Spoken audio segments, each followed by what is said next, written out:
کہ غور و فکر کے عمل سے عقل تیز ہوتی ہے اور جو حقائق چھپے ہوتے ہیں وہ نگاہوں کے سامنے آ جاتے ہیں۔ اب اسلام نے کہا کہ عید قربانی، تو یاد رکھے عید ہمیشہ قربانی کا نتیجہ ہوتا ہے۔ ایسا ہے کہ اس میں کسی مسلک کا، کسی مذہب کا، کسی دین کا کوئی اختلاف نہیں رہے، اس کی نہیں ضرورت۔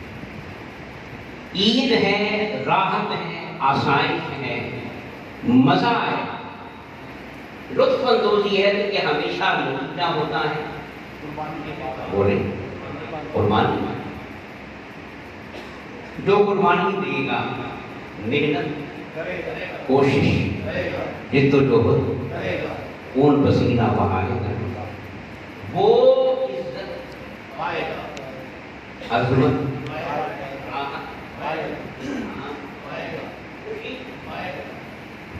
تو یہ یاد رکھیں کہ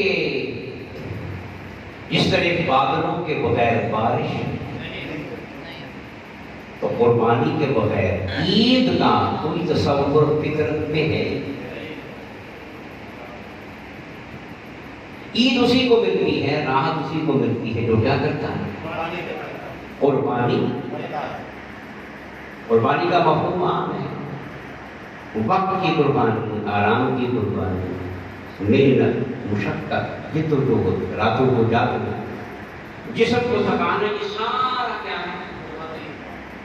تو عید قربانی کے نام کے ذریعے اسلام ہمیں بتا رہا ہے کہ عید اسی کا حق ہے، عید اسی کا کہ جو اس لیے چھوٹی عید کے موقع پہ حضور نے فرمایا کہ جس نے روزے نہیں رکھے وہ ہماری عیدگاہ میں نہ آئے۔ اب حضور تو سب کو بنانے والے ہیں، کافروں کے لیے بھی چاہتے ہیں۔ اس پیغام میں اصل پیغام کیا ہے کہ جس نے روزے نہیں رکھے وہ ہماری عیدگاہ میں نہ آئے۔ اس میں پیغام یہ ہے کہ جس نے روزے نہیں رکھے، مشقت، وہ عید قائم بنا رہا ہے، وہ عید۔ کبھی آپ نے غور کیا کہ رات کو میٹھی نیند اسی شخص کو آتی ہے جو دن میں محنت کرتا ہے؟ ایسا ہے کہ یہ نظام فطرت ہے، جو دن میں محنت کرے گا، مزدوری کرے گا، مصروف رہے گا، اللہ نے دن کس لیے بنایا اور رات بنائی، یہ فطرت ہے۔ ہم کیونکہ اس کے آپوزٹ جا رہے ہیں، نقصان ہوتا ہے، بیماریاں، پریشانیاں۔ تو جس کا دن محنت میں گزرا ہوگا نا، وہ رات کو نیند کر کے بھی سو جائے گا، کوئی میٹھی نیند۔ اور جس نے دن میں کوشش نہیں کی، جسم کو تھکایا نہیں، اسے رات کو نہیں آئے۔ تو عید اسی کا حق ہے کہ جس نے کیا دیا، بولیے۔ آج ہماری مصیبت یہ ہے کہ ہم اس چیز کی تمنا کرتے ہیں، مطالبہ کرتے ہیں، آرزو کرتے ہیں کہ جس کے لیے ہم نے محنت کی، تو پھر وہ ہمارا مطالبہ نہیں جائے، اور وہ ہماری دعا بھی، دعا کرنے کا طریقہ بھی قرآن نے سکھایا۔ اس طرح دعا کرو گے نا تو مولا کو اپنا نظام بھی بدلنا پڑا تو بدل دے گا، مگر تمہاری دعا کو قبول کرے گا۔ تو عید اس شخص کا حق ہے کہ جو قربانی دے۔ تو قربانی فطرت ہے۔ زندگی کا سارا حضور کس کے ساتھ ہے؟ بولیے، یہ بولنا بھی تھوڑی سی قربانی۔ اگر آپ کا دل نہیں نہ کر رہا تو جس کا دل نہیں کر رہا وہ زیادہ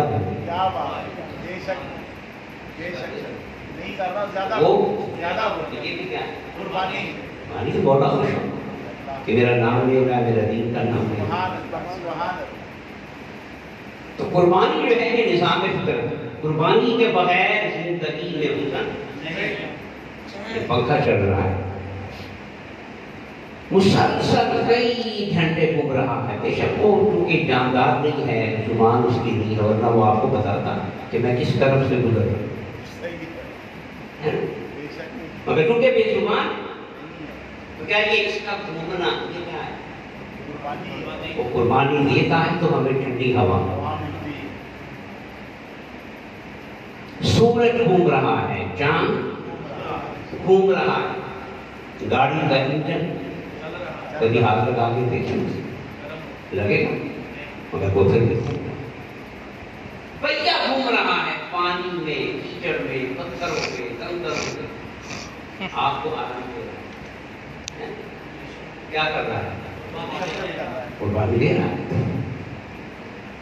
درختوں میں خوبصورت پھل لگے لٹکتے ہوئے بڑے اچھے لگتے، آپ نے اس پھل کا دیا پانچا کیا، اسے کاٹا، اسے دانتوں سے چبایا، اس کی ساری شکل کو، شباب کو، خوبصورتی کو پھر پیٹ میں ڈالا، فنا کر دیا، یہ کیا؟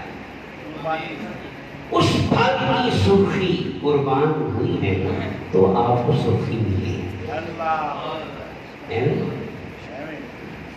جانور چارہ کھا رہا ہے، دودھ دے رہا ہے، اس کا کوئی دعویٰ ہی نہیں، چارہ کھلائی جاؤ، پیتے جاؤ، جان بناتے جاؤ، تو یہ کیا ہے؟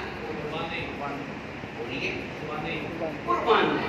اور اگر دیکھا جائے تو جانور چارہ آپ سے کھلا رہے ہیں تو آپ دودھ لے رہے، جانور کو آپ کیا دے رہے؟ جانور نے اس دودھ کی قیمت مانگی؟ بولے اگر آپ نے چارہ کھلایا، اسے نگلایا، اس کی خدمت کی ہے تو اپنے مفاد کے لیے اس کا تو مطالبہ کہ سارا نظام کس سے چل رہا ہے؟ تو قربانی کے بغیر چارہ، بلکہ پہلے بھی میں نے کہا کہ سمجھانے کے لیے میں جملہ کہہ رہا ہوں کہ خدا بھی قربانی دے رہا ہے، کیا؟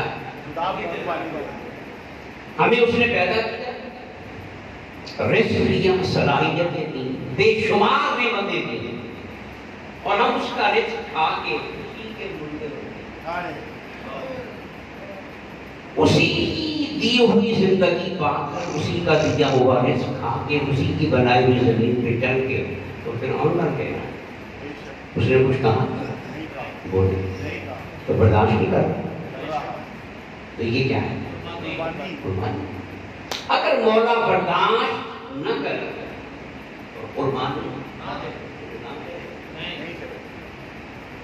خود انسان کا زندگی میں آنا، وجود میں آنا، یہ ماں کی قربانی کا نتیجہ ہے۔ 9 مہینے بچے کو پیٹ میں رکھا،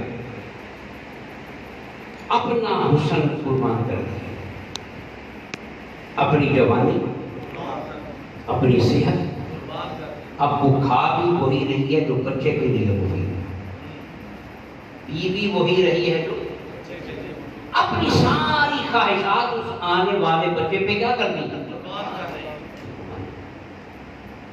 پھر جب وہ پیدا ہوا سینے سے لگایا، ٹھیک ہے، اس نے پیشاب کر دیا تو گیلے بستر پر خود سوئی اور خشک بستر پہ بولے بچے کو لٹایا، یہ کیا ہے؟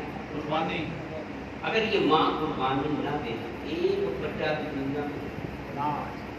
زندگی کی گاڑی میں نہیں رک جائے گی، تو پھر بولی یہ سارا نظام کسے چل رہا ہے؟ ہمارے ایک دوست نے فیصل آباد کی بڑے مشہور نعت و شاعر اجمل یاسین، تو شاعر جو ہے وہ جلد و پیش کو بڑے غور کے ساتھ دیکھتا ہے کیا ہوگا۔ انہوں نے بڑی خوبصورت بات کی، انہوں نے کہا میں طواف کر رہا تھا، میرے دائیں بائیں بہت سی یہاں کی خواتین پاکستان کی اردو میں، پنجابی میں دعائیں کر رہی ہیں، تو کوئی ماں بھی اپنے لیے دعا نہیں کر رہی، اندازہ پیٹ میں رکھا قربانی کی، پاک کی جوان کیا، اور اب بھی دعائیں ہر ماں یہی کہہ رہی کہ مولا میرے بیٹے کو روزی دے دے، میرے بیٹے کو اولاد دے دے، میرے بیٹے کو صحت دے دے، کوئی بھی اپنے لیے دعا نہیں مانگ رہی، کس کے لیے مانگ رہی؟ تو یہ کیا ہے؟ بولیے عرض یہ کرنا ہے کہ قربانی کے بغیر نظام کائنات کا سارا حسن، زندگی کا سارا حسن اس کے ساتھ ہے، قربانی کے ساتھ۔ اللہ نے اس عید کا نام کیا رکھا؟ عید الاضحیٰ، یعنی عید قربان۔ بولے عید قربان، عید قربان کا نام دے کے ہمیں پیغام کیا دیا ہے کہ عید کا حق اسی کا ہے کہ جو کتنا خوبصورت پیغام ہے جو ہم ابھی تک سمجھے نہیں۔ جانور سے بات کیا، ٹکا بوٹی کی ٹکے بنائے، کباب کھائے کھائے غریبوں کی دمائیاں کھائیں، اسی میں ساتھ گزر گیا، پھر نیا سال آ گیا، قربانی کو سمجھے کہ قربانی کیا۔ عید قربانی کے نام کے ذریعے اسلام کہہ رہا ہے، اور مسلمان کا ذہن بنا رہا ہے، اس کا مزاج بنا رہا ہے، اس کی طبیعت بنا رہا ہے، اس کے کردار کی تشکیل کر رہا ہے کہ تو اس وقت تک مسلمان نہیں ہو سکتا جب تک تیرے مزاج میں قربانی نہ۔ جو بارش میں آپ یہاں پہ آ گئی، یہ بھی کیا ہے؟ چھوٹی سی رحمت ہے۔ دل تو نہیں کر رہا تھا کہ بارش کپڑے گیلے ہو گئے، جوتے خراب ہو گئے، پانی سے گزر کے جانا پڑے گا، مگر جس کو شوق تھا آگے، تو یہ بھی کیا ہے؟ تو یاد رکھیں، اب دیکھنا یہ ہے کہ قربانی کیسے کہتے ہیں۔ پہلے بھی عرض کیا تو یاد کروا دیتا ہوں، کیونکہ مسجد سے باہر نکل کے نا آپ کو بھول جاتا ایسے ہی۔ مسجد میں ہمیں بہت کچھ یاد ہوتا ہے اور باہر بھول جاتے ہیں۔ قربانی کسے کہتے ہیں تو یاد رکھیں، بڑی آسان سا مفہوم ہے کہ کسی بڑے مفاد کے لیے، اب ذرا بول، کسی بڑے مفاد کے چھوٹے مفاد کو چھوڑ دیں، کسی بڑے مفاد کے لیے چھوٹے مفاد کو چھوڑ دینا، یہ قربانی۔ اور کسی بڑے نفع کے لیے چھوٹے نفع کو چھوڑ دینا، کسی بڑے آرام کے لیے چھوٹے آرام کو چھوڑ دینا، اور کسی بڑے مقام کے لیے چھوٹے مقام کو چھوڑ دینا۔ یہ کیا ہے؟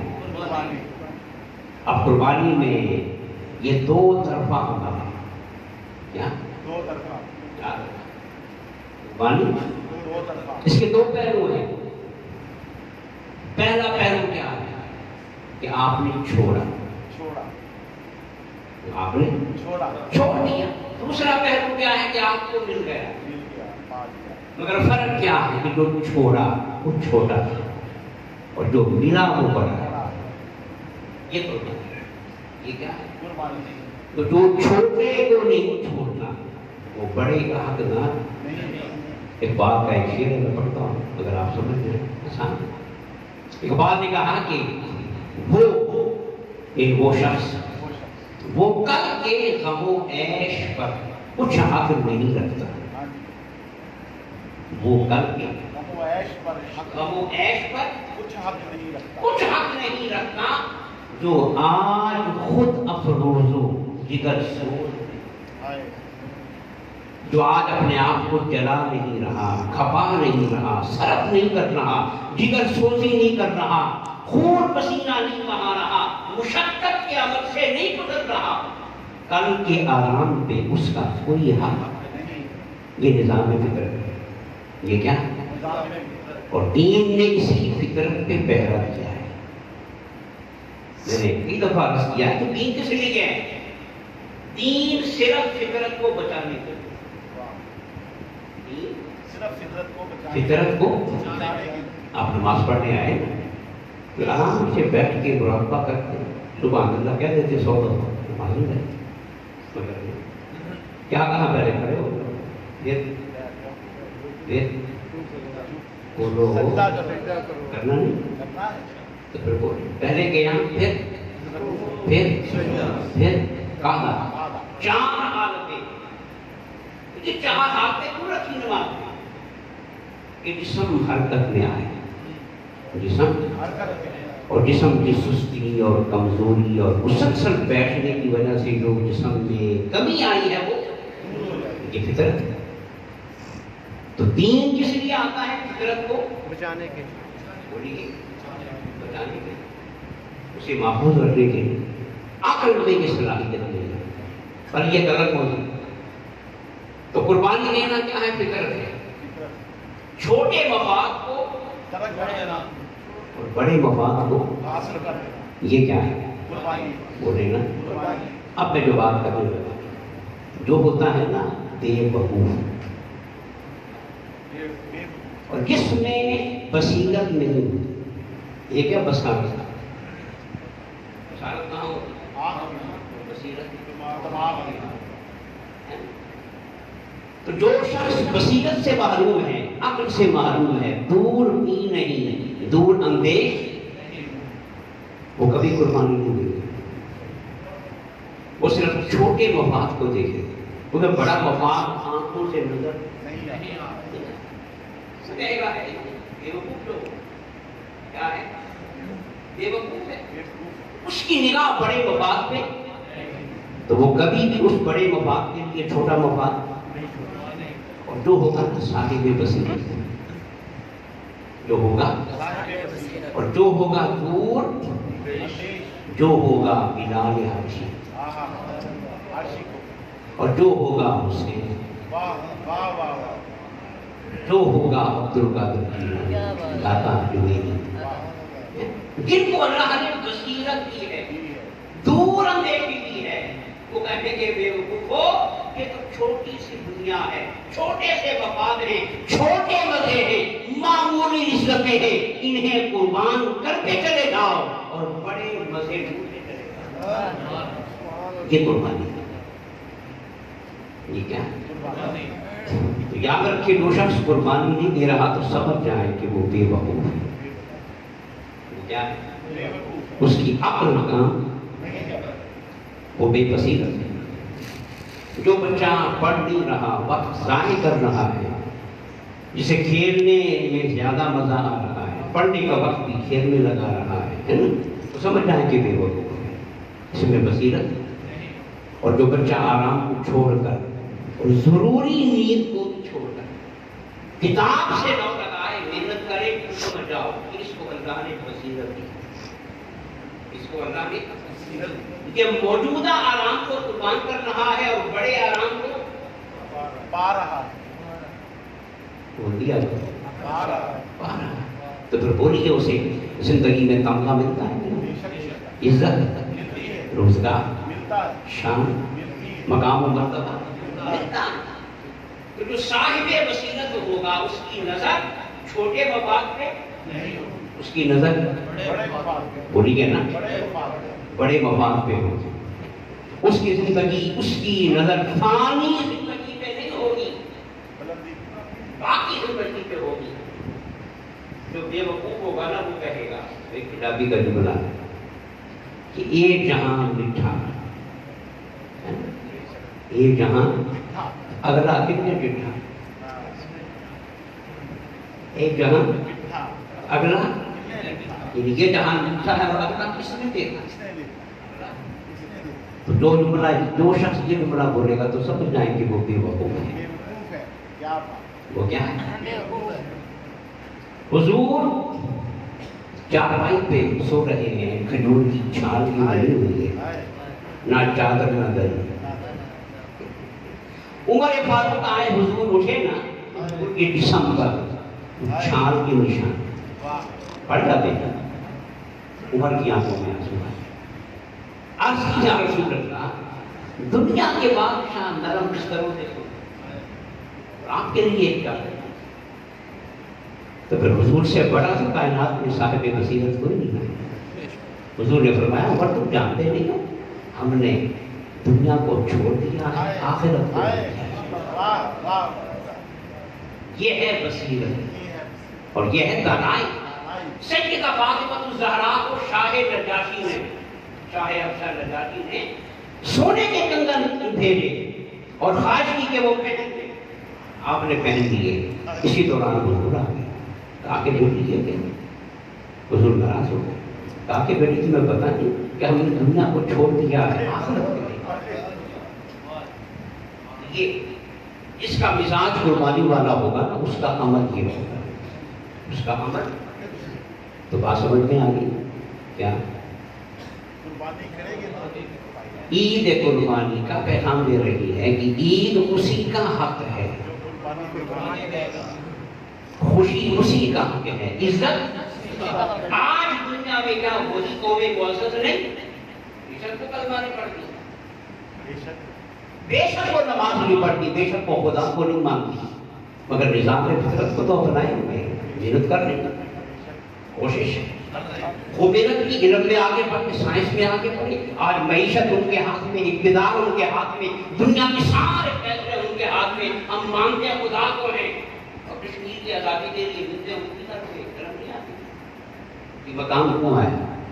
مانتے ہیں خدا کو ہیں، اللہ اکبر، اللہ سب سے بڑا ہے، اور کشمیر کی ساتھی کے لیے منتیں کسی اور کی کر رہے ہیں، دنیا کی کر رہے ہیں، خود فیصلہ کیوں نہیں کر رہے؟ اس لیے کہ ہم ذلیل ہو گئے، ہم نے عید قربانی کا پیغام نہیں سمجھا۔ عید قربانی یہ پیغام دے رہی ہے کہ عید منانا اسی کا حق ہے کہ جو قربانی کرے گا۔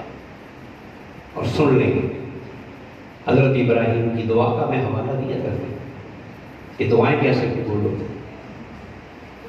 حضرت ابراہیم نے اللہ کی رضا کے لیے شیر خان بچے کو اور اس کی ماں صحرا میں چھوڑ دی، بے شک وہاں سے چل پڑے۔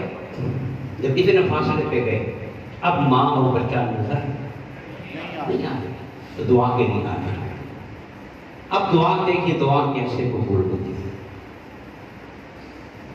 اس طرح ہم مانگتے ہیں ایسے نہیں۔ ابراہیم نے دعا کیا مانگی؟ ربنا انی اسکنت من ذریتی بواد غیر ذی زرع عند بیتک المحرم۔ مولا میں نے اپنی اولاد کو چھوڑ دیا ہے ایسی جگہ پہ جو بے آب و گیا ہے، بواد غیر ذی، جہاں دور دور تک کوئی پتا، کوئی بوٹا، کوئی پودا، کوئی درخت، کسی جڑی بوٹی کا، کسی جھاڑی کا نشان نہیں، لبوں تک صحرا ہے، سنگلاخ چٹانیں ہیں، خشک پہاڑ ہے، صحرا ہے، کچھ بھی نہیں یہاں پہ میں نے چھوڑ دیا ہے۔ اب مولانا دیکھیں قرآن میں اس لفظ کا حصہ نہیں، تو وادی غیر ذی زرع، بے آب و گیا۔ اور پھر کیا کہا مولا؟ اب دعا میں بھی یہ جو تو نے کہا وہ میں نہیں کر سکتا، اب جو میں کہہ رہا ہوں تو وہ کر کے۔ پھر بندہ جب مانگتا ہے تو اس کے مانگنے میں ایک مان ہوتا ہے، پھر مولا اپنے بندے کا مان تو ہوتا نہیں۔ ابراہیم نے کیا کہا کہ وَارْزُقْهُم مِّنَ الثَّمَرَاتِ، مولا ان کو میں نے چھوڑ دیا، اب ان کو رزق عطا کرنا۔ کیا رزق عطا فرما، صرف یہ نہیں کہا، آگے کہہ بھی ہے من الثمرات، بے شک مولا ان کو رزق دے اور پھلوں کا دے۔ اللہ اکبر، اجناس والا نہیں، دانوں والا نہیں، گنوں والا نہیں، وہ تو دے گا تیری مرضی، مگر میری مرضی کیا ہے؟ پھلوں والا، بولو نا۔ پھلوں والا، اب یہ دعا کر لی، اب میرا دل کہتا ہے کہ مولا نے کہا ہوگا ابراہیم پھل مانگتا اور وہ بھی سہارا۔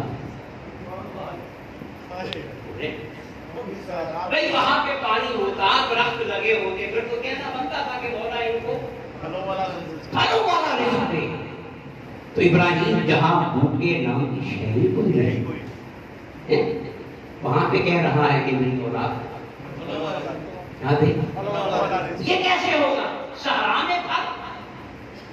تو پھر ابراہیم نے کہا ہوگا، میرا دل کہتا ہے ابراہیم نے کہا ہوگا مولا اگر صحراؤں میں پھل نہیں مل سکتے نا تو کوئی باپ بھی تو اپنے بچے کو ایسے نہیں چھوڑتا۔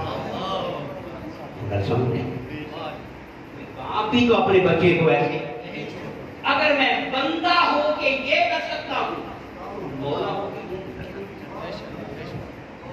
تو پھر مولا کی غیرت آئی اور مولا کی رحمت جوش میں آئی، تو بتائیے آج دنیا جہان کا ہر پھل وہاں پہ موجود ہے کہ نہیں؟ تو کیا سمجھ میں آئے یہ دعا کیسے قبول ہوتی ہے؟ پہلے قربانی دینی پہلے جو اللہ نے دیا ہے نا پہلے اسے چھوڑ دو، کٹ دو اسے، لٹا دو اور بے نیاز ہو جاؤ، پھر کہو مولا یہ میں بدنام نہیں کر رہا ہوں، تیری شان کیا ہے؟ اس کی دعا کیا ہو جاتی؟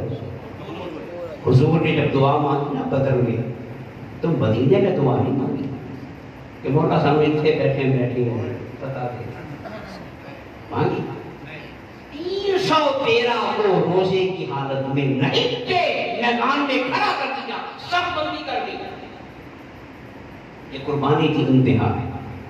رمضان کا مہینہ روزہ رکھا ہوا، سفر میں مدینے سے بڑی دور، اور کھانے کے لیے کچھ نہیں، لڑنے کے لیے اسلحہ کھڑا کر دیا۔ اب دعا کی، اب دعا کیا کہ مولا اگر یہ 313 نہ بچے، یہ ہے مان، یہ ہے مولا میں نے ساری پونجی اب تک کی ساری پونجی یہاں پہ جمع کر دی ہے، اگر یہ 313 نہ بچے تو پھر مولا سن لے، قیامت تک تیرا نام بھی کوئی نہیں ہے۔ تو پھر بولیے، پھر رحمت جوش میں آئے گی، پھر بارش بھی آ گئی، پھر فرشتے بھی، پھر بتا دی۔ اس دن سے آج تک، اس دن کی کفر ریمارک آئی ہوئی ہے،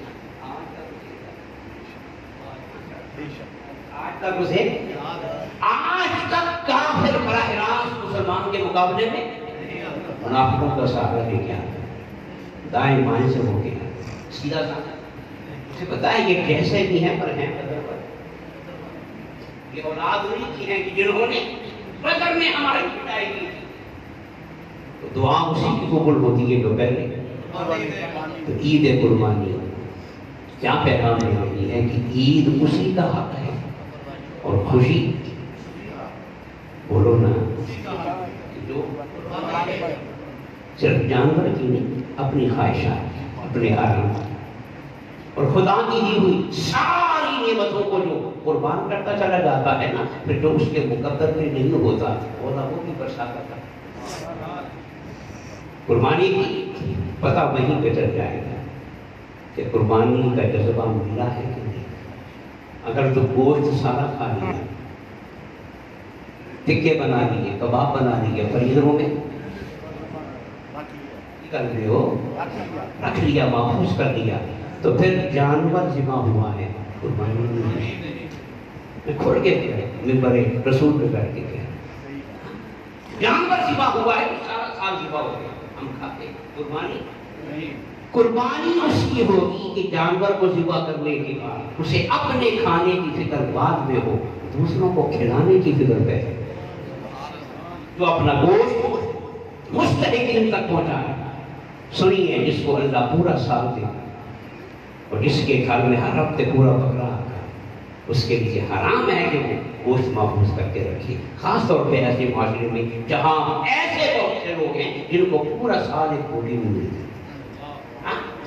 آج وہ متوسط ہے، کسی نے نفلی قربانی دی ہے، پورا سال نہیں کھاتے، تھوڑے اس کے 3 حصے کرتے ہیں، مگر جو پورا سال کھاتا ہے اس کے لیے محفوظ کرنا بولے نہیں بنتا اس کے لیے۔ اسے چاہیے کہ بکرا ہے، گائے ہے، اونٹ ہے، جو کچھ بھی ہے، وہ سارے ذبح کر دے، اللہ اسے پورا سال کھلائے۔ تم تو عید پہ کھلاؤ گے نا کسی کو، اللہ تمہیں پورا سال کھلائے گا۔ اللہ تعالیٰ ہم سب کو یہ عطا فرمائے۔ بغدادی مسجد میں عید الاضحیٰ انشاءاللہ 5:50 پہ ہوگی، اور بغدادی پارک میں انشاءاللہ 8 بجے۔